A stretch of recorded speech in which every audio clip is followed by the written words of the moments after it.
So, ayan guys, good afternoon. We are back here at MG Cebu. Kanina, hindi ko na vlog yung pagpunta ko dito early in the morning kasi I intended not to make a video but nasayangan ako sa opportunity. Kaya ngayon, bumalik ako with this vlog. So, ngayon guys is I am here para i-claim ulit yung unit ko. Kasi in my previous video, di ba, na-release siya after the insurance claim. Nung pagdating ko sa bahay, napansin ko, nung nilinisan ko siya, merong mga rough surfaces. Pero good thing, when I came back here and I told Sir Ariel, hindi pala yun problema. It's just the overspray. So I came here early in the morning and I thought na mabilis lang.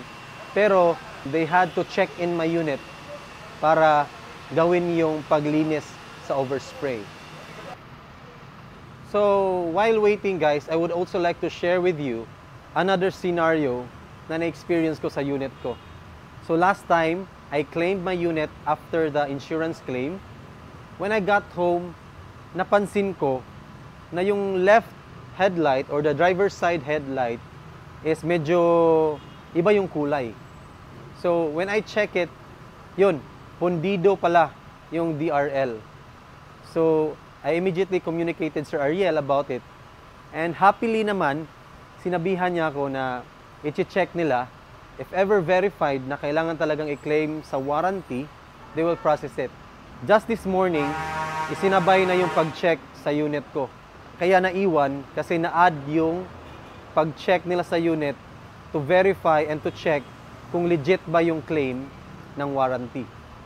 So, I hope na pagdating ni Sir Ariel, he is bringing good news.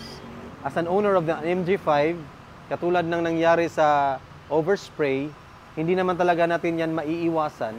As the owner, as a client, I also need to be patient kasi nga hindi natin makontrol lahat. Buti na lang, they are very accommodating, especially sa mga back jobs. Hindi naman natin yan maiiwasan, but we just need to have a good relationship with our service centers para maging maganda rin yung pakikitungo nila sa atin. So, just a tip guys. Kaya medyo lakas ako dito kasi I also treat them as partners or as friends. So, hintayin natin si Sir Ariel and let's just hope for the good news. So, I'll see you later. So, ayan guys, nandito na si Sir Ariel.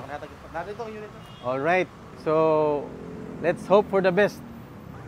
So, ayan guys, andito na yung unit natin. Napansin ko dito kanina or the past days na medyo rough to na part. Kasi nga, yung ni-repair is on the sides. But ngayon, smooth na. At saka dito rin sa likod. Ayan. Nice. So, ayan guys. Very good. Very nice.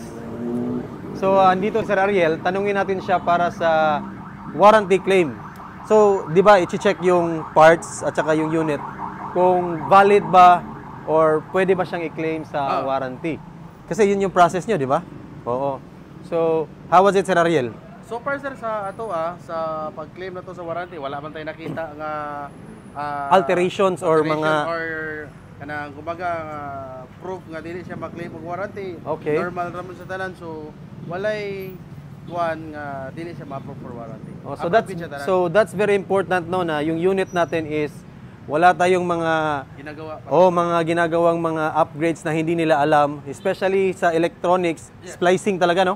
Splicing of wires. Splicing of wires. So be gentle kayo niyan kasi maselan yan sa pag-claim ng warranty. Tapping for signals, for ano. Yun. Kasi electronics na tong unit natin. So ayan, it's good news. So ipaprocess nila yung claim and then hihintayin natin yung parts. So ayan guys, there is always a waiting time. So wag kayong maging demanding. Kasi marami ding ibang mga clients na ini-entertain ang mga service centers. So ayan, I am always thankful to Cebu, Mandaue. Ayan, eto, MG na to lahat guys. No? So malaki na yung showroom. So we can see na talagang lumalaki na yung community ng MG. So ayan, thanks to MG Mandawi, and thanks to Sir Ariel. Thank you so much, sir. Always, pag may mga concerns tayo, very accommodating.